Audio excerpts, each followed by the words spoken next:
निर्जला एकादशी व्रत कथा। जानिए शुभ मुहूर्त और पूजा विधि। हर वर्ष ज्येष्ठ माह के शुक्ल पक्ष की दशमी तिथि के अगले दिन निर्जला एकादशी मनाई जाती है। इसे भीमसेनी एकादशी या भीम एकादशी भी कहा जाता है। यह पर्व जगत के पालनहार भगवान विष्णु को समर्पित होता है। इस दिन भगवान विष्णु संग मां लक्ष्मी की पूजा की जाती है। साथ ही उनके निमित्त व्रत उपवास रखा जाता है। सनातन शास्त्रों में निहित है कि निर्जला एकादशी के दिन जल ग्रहण करने की भी मनाही है। हालांकि शारीरिक रूप से असक्षम साधक फल और जल ग्रहण कर सकते हैं। इस व्रत के पुण्य प्रताप से साधक को सभी एकादशियों से प्राप्त होने वाले फल के समतुल्य व्रत फल प्राप्त होता है। साथ ही साधक पर भगवान विष्णु की विशेष कृपा बरसती है। महाभारत काल में गदाधारी भीम ने निर्जला एकादशी व्रत किया था।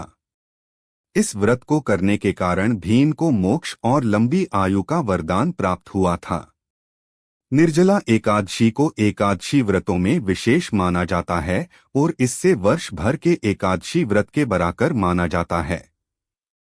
आइए जानते हैं निर्जला एकादशी व्रत की डेट, शुभ मुहूर्त और पूजा विधि के बारे में।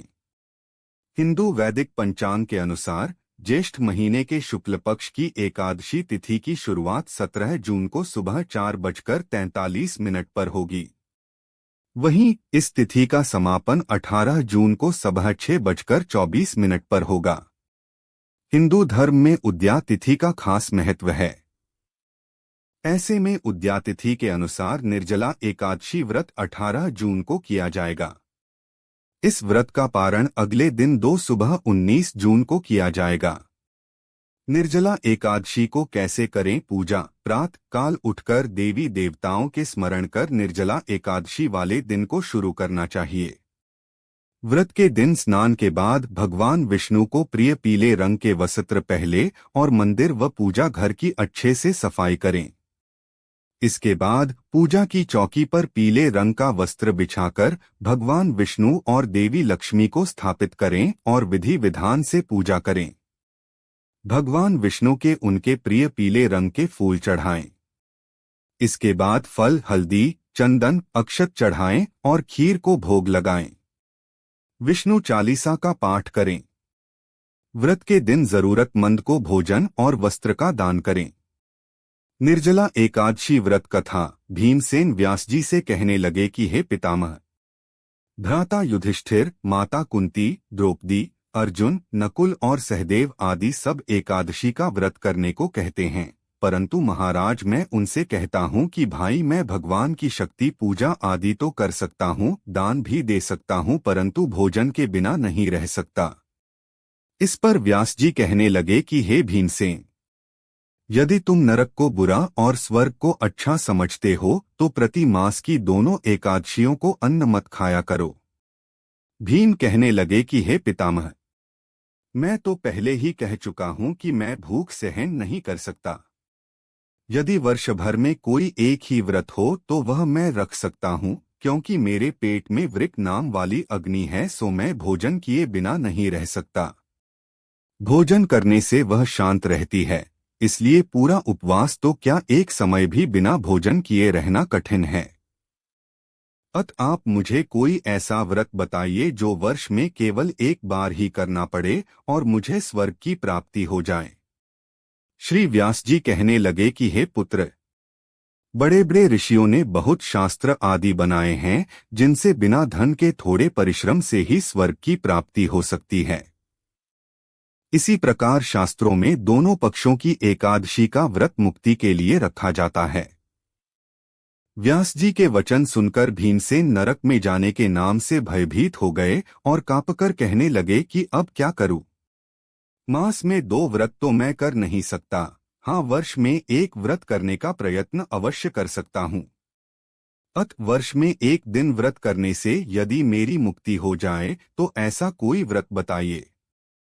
यह सुनकर व्यास जी कहने लगे कि वृषभ और मिथुन की संक्रांति के बीच ज्येष्ठ मास के शुक्ल पक्ष की जो एकादशी आती है उसका नाम निर्जला है। तुम उस एकादशी का व्रत करो। इस एकादशी के व्रत में स्नान और आचमन के सिवा जल वर्जित है। आचमन में 6 मासे से अधिक जल नहीं होना चाहिए, अन्यथा वह मद्यपान के सदृश हो जाता है। इस दिन भोजन नहीं करना चाहिए, क्योंकि भोजन करने से व्रत नष्ट हो जाता है। यदि एकादशी को सूर्योदय से लेकर द्वादशी के सूर्योदय तक जल ग्रहण न करे तो उसे सारी एकादशियों के व्रत का फल प्राप्त होता है। द्वादशी को सूर्योदय से पहले उठकर स्नान आदि करके ब्राह्मणों का दान आदि देना चाहिए। इसके पश्चात भूखे और सत्पात्र ब्राह्मण को भोजन कराकर फिर आप भोजन कर लेना चाहिए। इसका फल पूरे 1 वर्ष की संपूर्ण एकादशियों के बराबर होता है। व्यास जी कहने लगे कि हे भीमसेन, यह मुझको स्वयं भगवान ने बताया है। इस एकादशी का पुण्य समस्त तीर्थों और दानों से अधिक है। केवल एक दिन मनुष्य निर्जल रहने से पापों से मुक्त हो जाता है। जो मनुष्य निर्जला एकादशी का व्रत करते हैं, उनकी मृत्यु के समय यमदूत आकर नहीं घेरते, वरन भगवान के पार्षद उसे पुष्पक विमान में बिठाकर स्वर्ग को ले जाते हैं। अत संसार में सबसे श्रेष्ठ निर्जला एकादशी का व्रत है। इसलिए यत्न के साथ इस व्रत को करना चाहिए। उस दिन नमो भगवते वासुदेवाय मंत्र का उच्चारण करना चाहिए और गौदान करना चाहिए। इस प्रकार व्यास जी की आज्ञानुसार भीमसेन ने इस व्रत को किया। इसलिए इस एकादशी को भीमसेनी या पांडव एकादशी भी कहते हैं। निर्जला व्रत करने से पूर्व भगवान से प्रार्थना करें कि हे भगवान, आज मैं निर्जला व्रत करता हूँ, दूसरे दिन भोजन करूंगा। मैं इस व्रत को श्रद्धापूर्वक करूंगा, अत आपकी कृपा से मेरे सब पाप नष्ट हो जाएं। इस दिन जल से भरा हुआ एक घड़ा वस्त्र से ढककर स्वर्ण सहित दान करना चाहिए। जो मनुष्य इस व्रत को करते हैं, उनको करोड़ पल सोने के दान का फल मिलता है, और जो इस दिन यज्ञादिक करते हैं, उनका फल तो वर्णन ही नहीं किया जा सकता। इस एकादशी के व्रत से मनुष्य विष्णुलोक को प्राप्त होता है। जो मनुष्य इस दिन अन्न खाते हैं, वे चांडाल के समान हैं। वे अंत में नरक में जाते हैं। हे कुंती पुत्र, जो पुरुष या स्त्री श्रद्धापूर्वक इस व्रत को करते हैं, उन्हें अग्रलिखित कर्म करने चाहिए। प्रथम भगवान का पूजन, फिर गौदान, ब्राह्मणों को मिष्ठान्न व दक्षिणा देनी चाहिए तथा जल से भरे कलश का दान अवश्य करना चाहिए। निर्जला के दिन अन्न, वस्त्र आदि का दान भी करना चाहिए। जो मनुष्य भक्तिपूर्वक इस कथा को पढ़ते या सुनते हैं, उन्हें निश्चय ही स्वर्ग की प्राप्ति होती है। निर्जला एकादशी का महत्व। निर्जला एकादशी को पांडव एकादशी और भीमसेनी एकादशी भी कहा जाता है। धार्मिक मान्यता के अनुसार साल की सभी एकादशी में से निर्जला एकादशी सबसे खास होती है। साथ ही इस एकादशी का व्रत भी सबसे कठिन माना जाता है। ऐसा कहा जाता है कि जो भी व्यक्ति इस दिन व्रत रखता है, उसे साल की सभी एकादशियों का व्रत रखने के बराबर फल मिलता है। शास्त्रों के अनुसार इस दिन भीम ने बिना पानी पिए भगवान विष्णु की पूजा की थी। कहा जाता है कि इस दिन व्रत रखने से दीर्घायु और मोक्ष की प्राप्ति होती है। निर्जला एकादशी पर करें इन मंत्रों का जाप। विष्णवे नमः। हूँ विष्णवे नमः। नमो भगवते वासुदेवाय। दोस्तों, आपको ये जानकारी और कथा कैसी लगी कृपया कमेंट करके जरूर बताएं। वीडियो पसंद आया हो तो लाइक करें और ऐसी ही और भी बहुत सारी कहानियों को सुनने के लिए चैनल को सब्सक्राइब जरूर करें।